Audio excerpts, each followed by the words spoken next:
Hi, have you ever seen a photograph where water looks like silk? Or have you ever seen clouds stretching out in the sky like they have been painted? Or maybe you are wondering how photographers make those photos with waterfalls, ocean waves, looking silky and smooth. If you ever ask yourself this question, then this video is for you. Welcome back to Frame Hunter. My name is Antonio Chavez, and in this channel we're gonna explore Los Angeles and all the cities around. Like today, I'm in Santa Monica, as you can tell, but this channel is all about photographing a spectacular architecture here in Los Angeles, city life, and night photography to become better at taking pictures. And today we're gonna talk about one of the most important accessories that you can have in your backpack, and that is an MD filter. And it may not look like much, just a piece of glass, but it does an incredible job, because this piece of glass can completely change your photography experience. And today I'm going to explain to you what an MD filter is and why photographers use it and how it works. And then we're going to go to the water and take some pictures to see in real time how it works. And by the end of this video, you will understand the importance of making this investment for your camera.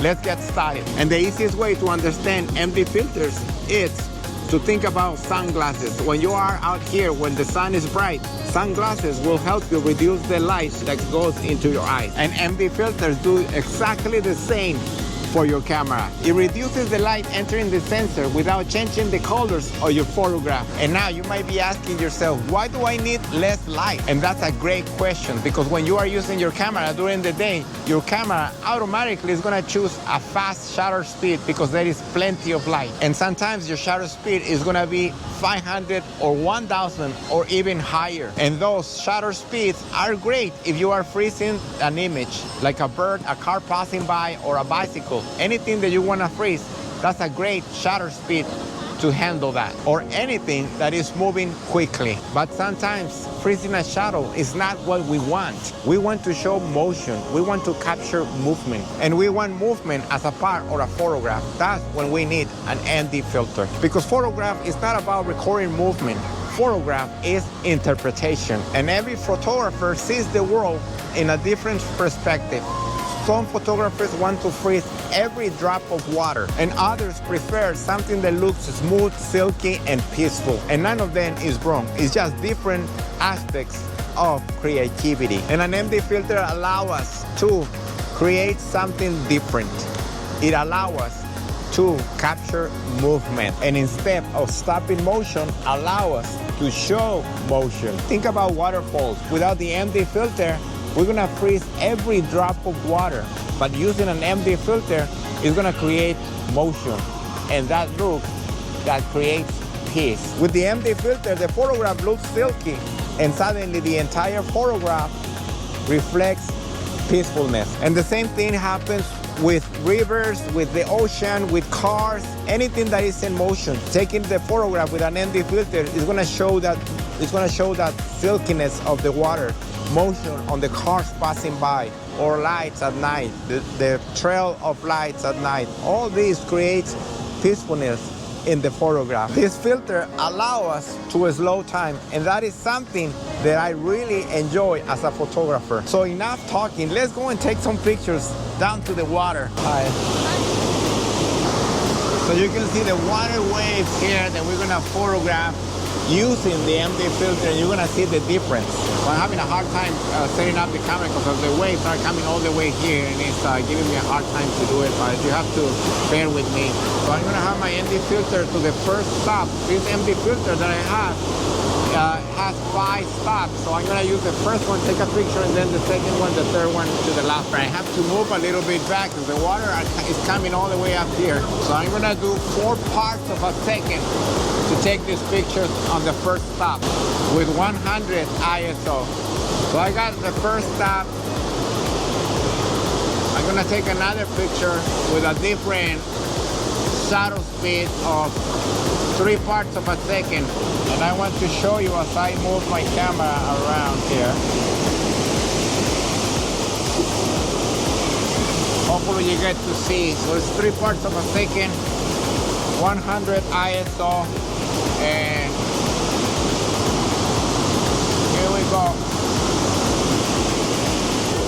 Look at those waves, the way they look.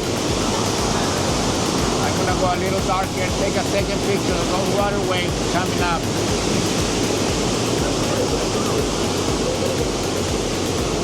As you can tell, the big difference and darken the image. So this is how you can take those nice, beautiful pictures. I'm just playing with my camera right now, so I just have it at 6 parts of a second. And that's what I love about photography. You don't have to follow rules. You just have to try it yourself and see what it works for you.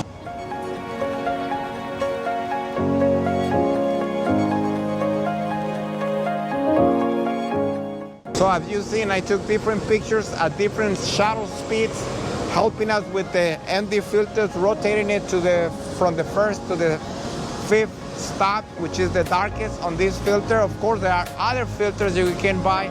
They have more stops, so you can buy a combination of 2 filters, one from 1 to 5 and then from 6 to 10. And so this is a great investment that you can do for your pictures, so you can have real nice professional pictures. And notice how each image looks so different depending on what shutter speed and the amount of darkness from the MD filter. And people always ask me, what camera settings should I use for a photograph like this? Well, my advice is ISO always at 100 in this type of light.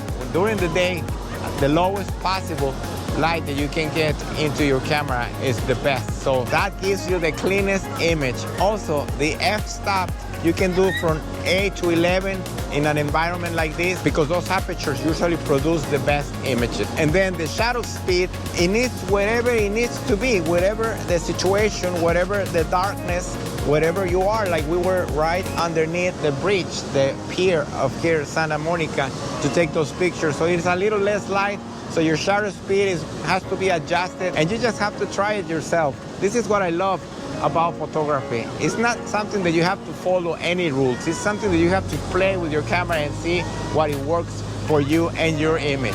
Every situation is different. And don't forget, bring your tripod, because without your tripod, your pictures are gonna be all blurry and all wrong. So, because remember, handheld long exposure doesn't work. And you can try it if you want to, but it's not gonna work. And remember, when you start using the MD filter, your images are not gonna be well. You have to train yourself. You have to try it yourself.